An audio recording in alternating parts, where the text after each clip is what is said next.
I started a pretty big Twitter war, and here's your content warning. This video, it's gonna be a little bit petty, so if that's not your thing, then this video probably isn't the right one for you. But I got sucked into a very powerful black hole of conflict with a user by the name of Joe 3 Skull Theories, who is a fellow public figure, and I think it's important to point that out. He's not just some random on the internet. He is an influencer and Twitter content creator who said, established YouTubers with big following should absolutely hold themselves to a higher standard than using clickbait tactics like this, which I should note was originally about a post made by O'Hara, nothing to do with me, I just rudely butted in here. But to continue, there are middle ground between having shockingly bad titles and relying on clickbait tactics. Make good titles that do catch people's interest. And honestly, I think that this is a fair enough opinion. I mean, I would argue that literally all good titles are clickbait in some way because they're designed to entice people. There is no such thing as a good title that doesn't want to make people click their video, if that makes sense. In any case, fair enough. It's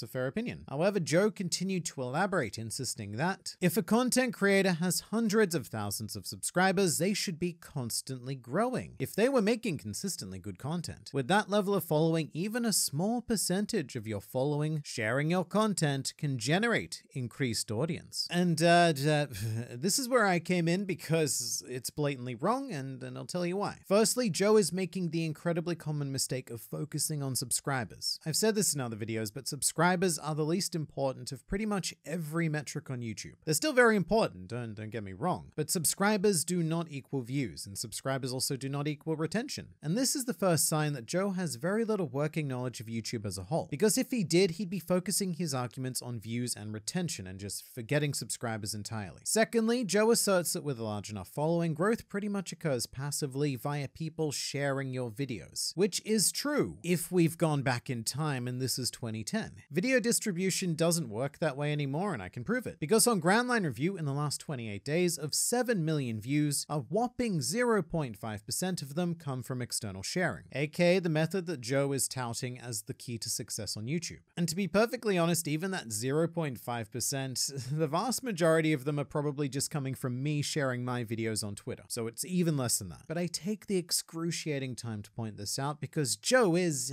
well, he's gonna be Joe, but this is where I come in. Gonna say this once and leave. I forgot I said that. Spoiler alert, that was a lie. Famous last words there. Gonna say this once and leave. You have no idea what you're talking about. You're making wild assumptions based on numbers with zero clue of how content is actually distributed. It's both ignorant and arrogant to assume you understand the dynamics of an industry you don't work in. Now, could I have worded that better? Yes. It was a bit antagonistic, but I find it really annoying when people think they understand my job, or in fact anyone's job, despite clearly demonstrating otherwise. At this point, Joe has already well and truly proved that he doesn't understand the important functions of YouTube. So I guess I was just feeling a bit violent this day. But Joe snapped back with, you clearly haven't even taken the time to look me up. I might not yet make money from my content, but I am still a content creator. I have reached almost 16K since starting this account just a year ago. Please don't disrespect me by saying I don't understand quite simple things. Alright, cool. So for some context, Joe is a content creator on Twitter. He makes One Piece theories and allegedly pretty decent ones. I don't know, I don't actually have that much involvement on One Piece Twitter. And to his credit, he has gained a sizable following through those activities. However, what I do take issue with is Joe equating his experience on Twitter to a completely different platform. Oh, and also he accused me of not looking him up, and that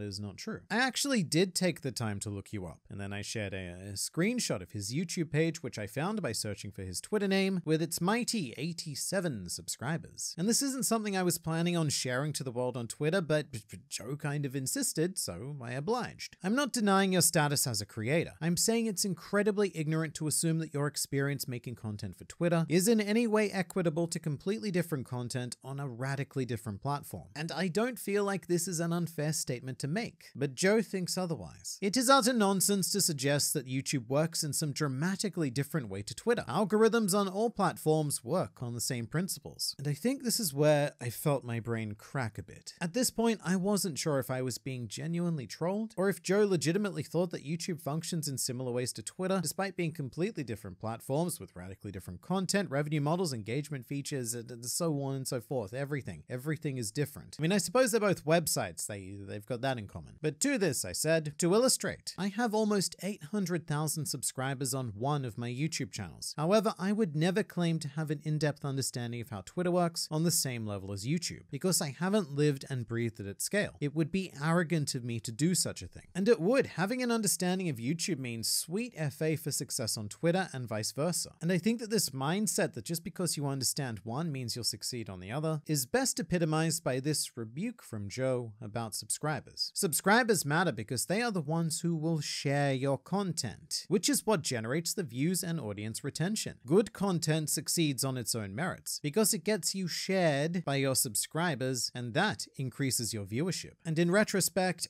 I understand perfectly what he's saying, which it didn't quite get through to me at the time. But because Joe is a Twitter content creator, and on Twitter, the key to success is having people share your tweets, liking, commenting, retweeting, quote retweeting, that is how your stuff spreads on Twitter. But that is not how YouTube works, which I proved earlier by showing my stats on how many views I get from people directly sharing my videos, but I also showed this number to Joe. These are my external views for the last 28 days. These come from people sharing my videos on other platforms. It amounts to practically nothing. Of over 7 million views, only 33,000 come from the strategy you tout as being the key to YouTube. And weirdly enough, Joe didn't reply to that comment. The one that provides the evidence that he doesn't know the first thing about YouTube functionality. Really odd how he missed that one. But instead of replying to me, what Joe instead elected to do was quote retweet part of this conversation in an entirely new thread, which he has since deleted along with a good 90% of his involvement in this discussion. But he essentially accused me of being arrogant and dismissive of his expertise in YouTube. And as I said before, I was feeling a little bit violent on that day, so I replied to him with this. You're right. We should all take your word on how to run a successful YouTube channel. And again, I linked to his channel, which it was a low blow and extremely petty of me, and I suppose it's punching down. But then again, Joe doesn't necessarily think that. Yes, actually, you should take the honest and frank advice of your fellow content creators. It might help you improve on your own content. I mean, so there you go. Joe Three Skulls considers himself a fellow content creator qualified to give me advice, and therefore what I'm doing is no longer punching down. It's punching parallel, lateral. But he thinks he's qualified to give me advice despite the fact that he has done literally nothing other than his 87 subscriber channel. Oh, and actually not even that, because did I mention that isn't a YouTube on which I'm a content creator. That is my personal account for viewing other people's content. I have not yet launched my content YouTube. Please don't speak too soon. Please don't speak too soon. Says the man trying to give YouTube advice when he hasn't even created his own channel yet. He has literally nothing to his name. It doesn't even matter what the metric is anymore. Views, subscribers, retention, throw out all of the things. For him, it's all zero. So why should we take you seriously, Joe? Well, apparently it's because I am qualified, and it is utterly pretentious of you to suggest otherwise. Yes, pretentious, the definition of which is attempting to impress by affecting greater importance or merit than is actually possessed. Kind of like someone who insists that they understand how YouTube works without having made any content on YouTube. That's sort of pretentious. Anyway, Joe then stopped engaging with this thread as well and did what Joe does best, which is quote retweeting me in a brand new and also deleted thread, once again accusing me of being pretentious, and this is where other people start chiming in. He definitely got more knowledge and experience here, not gonna lie. To which Joe responded with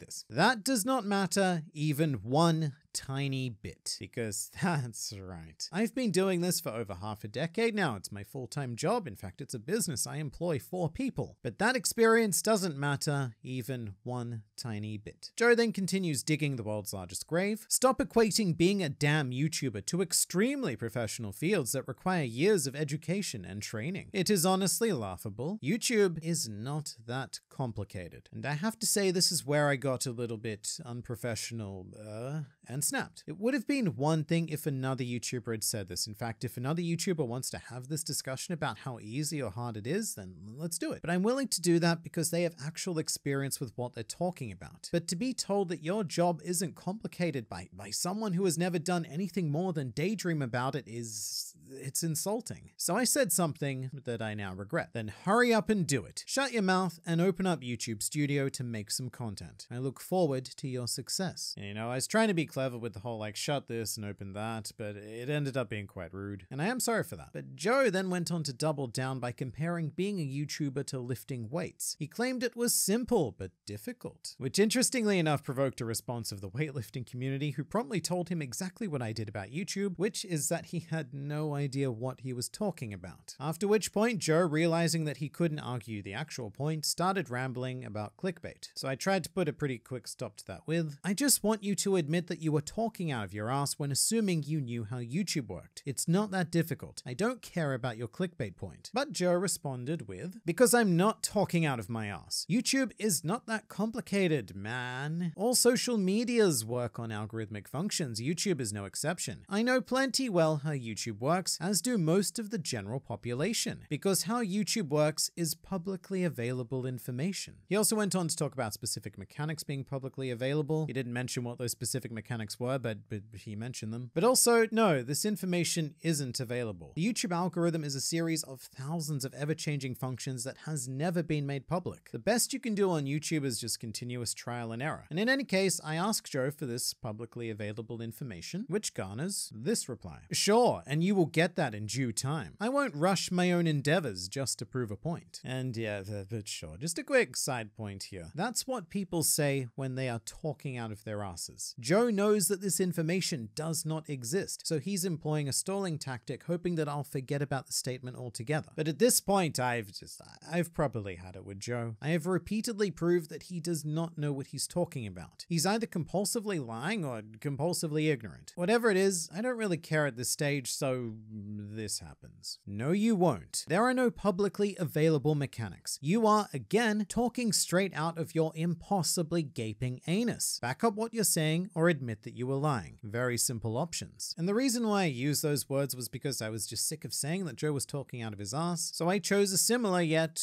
admittedly more visceral description of his BS, which ended up going slightly viral on anime Twitter with a wide variety of fun memes spawning, but this is definitely where things started to get slightly out of control. Due to that tweet spreading through the community like wildfire, people started joining what was up until now a fairly one-on-one conversation, and as it turns out, the vast majority of people did not agree with the take of calling a job you've never done before easy. So Joe was severely ratioed at every turn and was now arguing with a multitude of people across multiple threads. Threads that were mostly started by his own quote retweets of stuff that I'd said, and he eventually snapped, accusing me of harassing him. Oh, and he also accused me of doxing him by revealing his public YouTube channel, which has the same name as his Twitter profile, which he publicly asked me to find, which is also clearly not his personal channel because the description says that this is the channel where he plans to host One Piece content and even links to his public Twitter. Oh, and you can't make this up. He also quote retweeted his own YouTube channel, the YouTube channel that he accused me of doxing. And generally, when people are doxed, what they don't do is quote retweet their dox details. And then he began sending a spiral of verbal abuse my way with splendidly worded tweets such as, "Look at my page more thoroughly, you piece of shit. Don't you dare speak down to me as if you are not responsible for this. Stop my whinging. You have made me a target for harassment, you utter piece of shit." And at this point, I'd like to remind all of you that Joe has not only insisted that he is a public content creator, he also bragged openly about how well he understood Twitter. Yet weirdly enough, he doesn't understand that publicly stating a bad take will lead to public backlash. I mean, I can't even count the amount of times that Twitter has just dogpiled onto me, sometimes fairly, sometimes unfairly. It happens. And to be clear, I do condemn harassment in any way, shape, or form. There is no situation where it's appropriate. For example, do not, I repeat, do not antagonize Joe on Twitter as a result of this video. And the only reason why I haven't censored his name is because he is a public content creator. He is an influencer. But in this case, this was not harassment. People were just disagreeing with Joe's awful points about how simple YouTube was when he has no experience on the platform and refusing to engage with any evidence that contradicts his narrative. And of course, during this discussion, there is so much I left out. This was like a 6-hour affair. But during this discussion, he also antagonized a multitude of different communities. Firstly, he pissed off YouTubers by insisting that their jobs were simple. As a result, he annoyed the fans of said YouTubers by minimizing their work. As I said before, he belittled the weightlifting community by depreciating what goes into the practice, but he also annoyed mathematicians and IT professionals by repeatedly attempting to dumb down one of the most common complex social media algorithms spearheaded by Google. He then annoyed writers, performers, editors, and other creatives by insisting that his own qualifications in IT supersede the creative needs of YouTube content. And at one point,